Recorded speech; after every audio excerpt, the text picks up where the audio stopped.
Hello there, Ray here, and 1.16 is coming out very soon, the 23rd of June to be exact. Yet when 1.16 comes out, it's going to have some nasty as well as notable bugs in it. Today we will be looking at 25 different bugs that can all be found in the Nether update. They range from the annoying to the game breaking. And if you guys notice any bugs while you're playing in the new 1.16 version, make sure to go ahead and report them by using this button right here in your menu screen, as well as tell me about them down in the comments. And hopefully your bugs as well as the bugs we talk about today will eventually get fixed. And don't forget to go ahead and subscribe, as well as share this video with others in hopes that these bugs get fixed. So let's take a look at all 25 bugs in 1.16. The first one is quite strange, and it was just introduced when 1.16 came around, but you cannot really burn minecarts in lava anymore. You can see I got a minecart here, we got another minecart, and yeah, they just kind of sit in the lava. Doesn't matter what type of minecart it is, all variations will be able to be placed in lava and just sit in there. Even something like a TNT minecart will actually just sit inside the lava.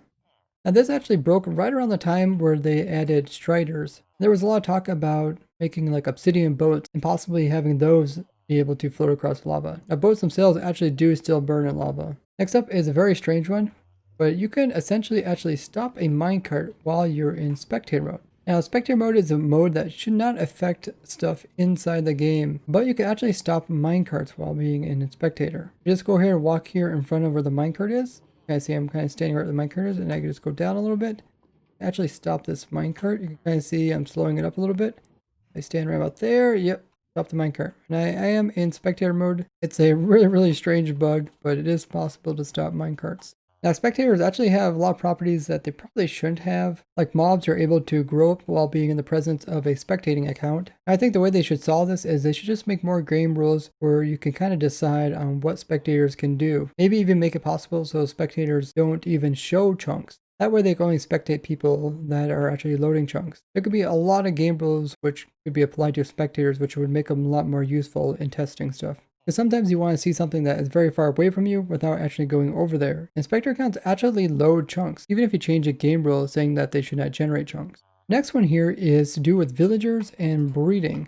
Villagers will actually not breed unless there's a player within 32 blocks of them. So if you have like villagers in your spawn chunks, they will actually breed. That is the exception to the rule. Now this was noticed by Grandma Mommy, one of the ProtoTech members, and she does a lot to do with villagers. There's actually quite a few other strange bugs to do with villagers, since they have been tweaked during this snapshot. Next up is a really annoying one that makes the offhand almost useless now in these newer versions. In the past, you're able to use the offhand if there was something in your main hand that cannot be used. So you were able to place like a torch underneath of you, because I can't actually place a block there. That is because I'm standing in the area. So I can't place obsidian. So if I would right click, I should be able to place a torch right underneath of my feet. But they made a change. So now if you right click, it will still attempt to place down the obsidian block, even though the offhand is able to place down its torch. Now this is something new to the more recent versions, and it makes the offhands almost useless. So if you're caving, you have to switch to an empty hand or like one with a special tool in order to actually place down the torch. Next up is a bug to do with the player's name tags and when they're crouching. Now they have been doing a lot of changes to the way that stuff renders in front of other things. One thing we noticed, depending on which way you would face your player when looking at other players' name tags while they're crouching, would actually make some of their player name kind of fade away. Now despite all the other changes that they did with rendering, this one still exists.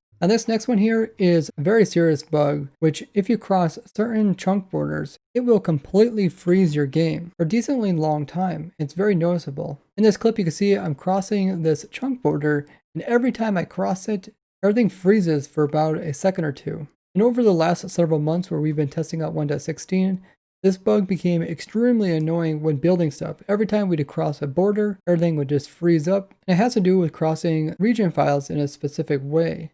Now this next bug is to do with when you play 1.16. After playing a different version of Minecraft, I would come on to play like 1.16. Every time the game would reset all my settings. So my field of view would be set back to 70, my brightness would be set down to moody, and every little thing would be set back to the default, including the controls. Now this did just start recently happening about 10 snapshots ago. Prior to that, playing in older or newer versions never changed my settings to the defaults. And this definitely became pretty annoying as I had to reset my settings about 20 times over the last month or so. The next one here is kind of strange. You can actually instantly teleport into another portal. if you switch from survival mode into spectator mode as soon as you touch the nether portal. Now it doesn't work the opposite. If you're in spectator and you go into survival, it is a slow transition over into you get teleported. It's quite strange, but it becomes quite noticeable when doing a lot of testing. Next on our list is this one here, and this is ghost items in creative. When you're in creative mode and you use this destroy items, you can actually shift click it to destroy all the items as well as gear that your player is wearing. Sometimes when you do this, it actually creates ghost items that you don't really notice that are there until you try to place other items there. So you might have like an empty slot. Every time you click, you end up placing an actual block. But you don't see no block inside of your hotbar. This actually happened to me several times and it is quite strange. This next one is a major bug. You actually get items deleted in survival just by using a hopper that is full of something besides bone meal and having a composter on top. And the bug is when you actually fill this up with bone meal, it should produce a bone meal item that should get picked up by the hopper down below. What it instead does is it will go ahead and use up all your compost inside your composter, but it won't actually produce any bone meal. Instead, it just gets completely deleted because it's trying to put it into this hopper, but all the hopper slots are full. So if we go ahead and if we would just make a room for it, now you see it actually put it into the hopper. And there you go, you see it right there. But if it just happens to be full of some other stuff, you can go ahead and remove it. This is actually a problem I ran across in my infinitely automatic playerless fungus farm where I had a composter with a hopper.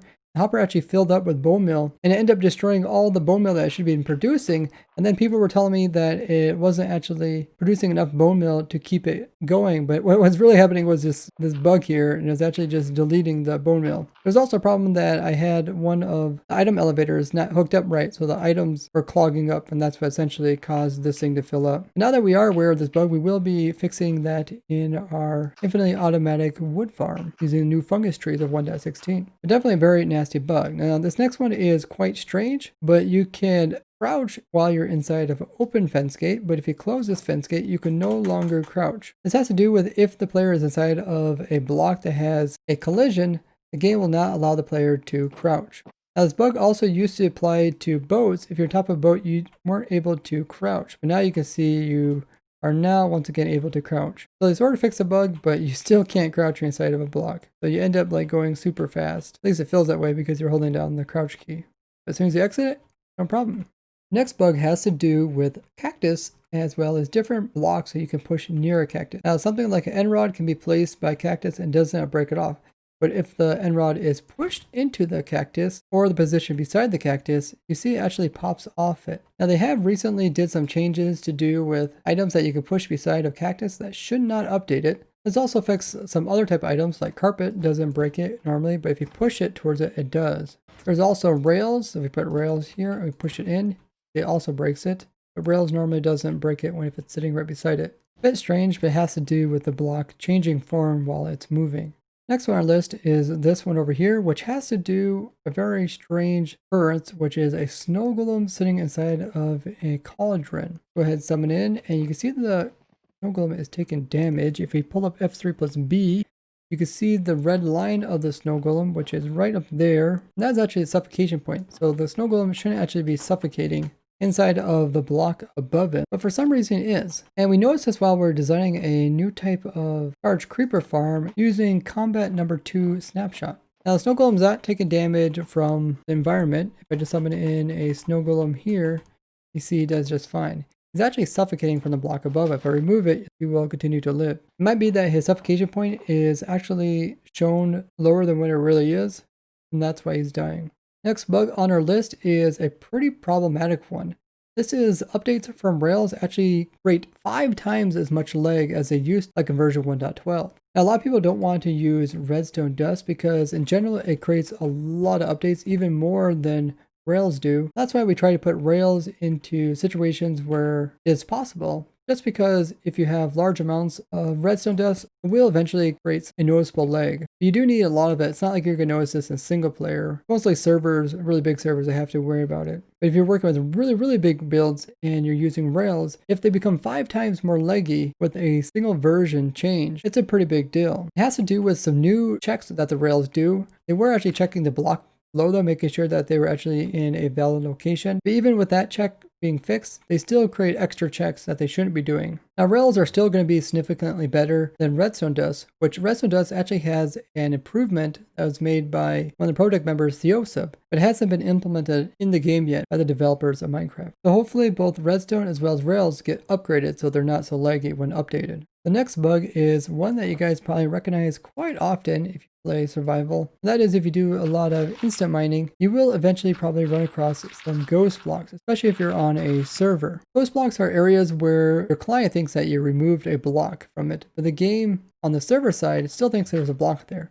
Therefore, when you try to walk into that area, the game is going to kind of force field you out of it, even if it appears that there is no block there. Oftentimes, right-clicking on it with like a shovel or a pickaxe will allow it to show its true state. Now, ghost blocks from other methods like flying machines and stuff have been reduced over the years. It does seem like instant mining ghost blocks have came back every single version. The next bug has to do with inconsistencies when dropping stuff. Now, if you have some stuff inside of your inventory, and you want to get rid of it, you can press down the Q button, which will drop it once, but if you hold down the Q button, it'll drop the same item out, but very quickly. You can see how fast they leave my inventory. This was added in 1.13, but when it comes to containers, like a chest here, if I do the same trick, I go ahead and hold down Q, I drop one, but then it doesn't continue to throw them out like it does inside of your inventory. It would be great if that would also apply to other places, like in containers of all sorts. These type of bugs that are inconsistent among different things are very noticeable if you play survival after a while. And this next one here has to do with autocomplete when using commands. So if I go ahead and do a set block and I want to set block something right here in front of me, let's say I want to do acacia button. But I instead change my mind and instead I want to go down here and choose acacia log. If I go hit tab, it's going to add the acacia log. But normally what it would do is if you're working like with a Word document, anything that was highlighted would get replaced with whatever you are selecting. So if I go ahead and hit tab, instead of it removing the old and adding the new, what it does is it just adds the new onto the old. So now you got both of them there. And if you hit enter, nothing's going to happen. A very easy bug that could be fixed. It becomes quite annoying when doing a lot with commands. Now we'll have to set the time to night to see the next one. This has to do with players hopping into beds when he's inside of a mount of some type. Here we're inside of a minecart. If we go ahead and click on the bed, notice that the player is actually sleeping beside the minecart, not actually sleeping near their bed. And then when he comes out of the bed, he's automatically placed over here to the side. Kind of a weird one, but it does look pretty strange and probably could easily be fixed. This next bug has to do with how the game determines what is considered a player action. If you would ignite some TNT with a flint and steel, whatever it kills is going to be considered your kill. So notice how it drops the XPs as if I killed these creepers myself. But if you would happen to ignite a creeper very similar to like a TNT, it doesn't actually consider it a player kill. And you don't get any XPs off of any mobs that it kills. Another inconsistency that's very obvious to see. If this bug was fixed, it would have some pretty cool uses, as you could use creepers instead of TNT to get XPs out of different mobs. This next bug was partly fixed. It used to be not possible to damage endermen or blazes with flash water bottles. And then they said that they added it in, but actually it only worked for blazes. As if you try to throw these onto endermen, you see it actually does no damage whatsoever. You can see it does actually damage snow golems because they're not supposed to be in water. You can actually kill a snow golem with these. Next up is a bug to do with your interface here with multiplayer. Now in the past, it's actually possible to make different servers. They moved all the way up to the top with a single click. Now if you just click these little buttons here, it's just going to move it up one.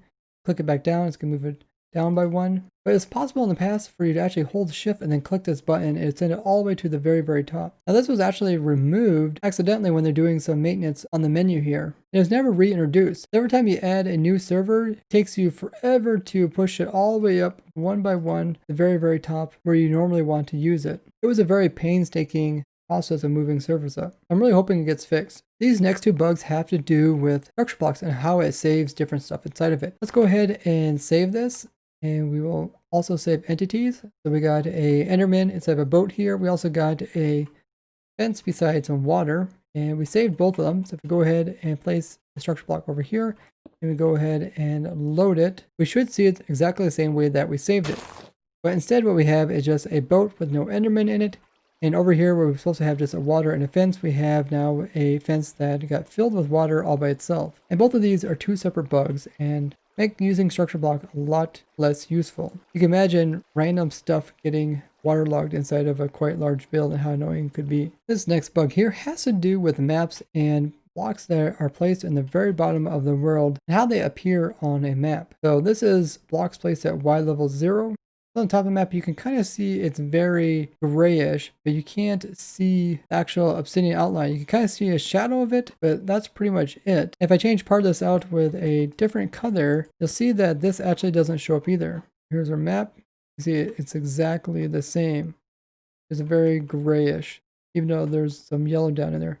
If we go ahead and raise this up by 1, you'll see that it actually shows up on the map once we place it 1 block higher. And now you can see it updated, and you can definitely see the yellow there now. When it comes to bugs, they do take quite a few different forms, from just being annoying to being awkward or silly to being potentially game breaking or even game crashing. Now Mojang does have a priority list on how they kind of deal with some bugs. Crashing bugs are definitely high on the list. I would also say something like deletion or immense lag that comes from some bugs could be fixed quite fast once they are aware of it. Every player kind of sees bugs as being a little bit different. The more you're in contact with different ones, the more annoying you find them to be. For a more casual player, you may never even run into any of these bugs, and if you did, you might not even recognize as them being a bug. The best way to get a bug fixed in the game of Minecraft is to report it and then make sure to update your bug report when new versions come out so that the developers know that it's still a bug in the newer versions. And all the bugs that we talked about today are linked in the description with the reports that go into more detail. I would encourage you guys to go ahead and upvote them, as this will bring attention to the bugs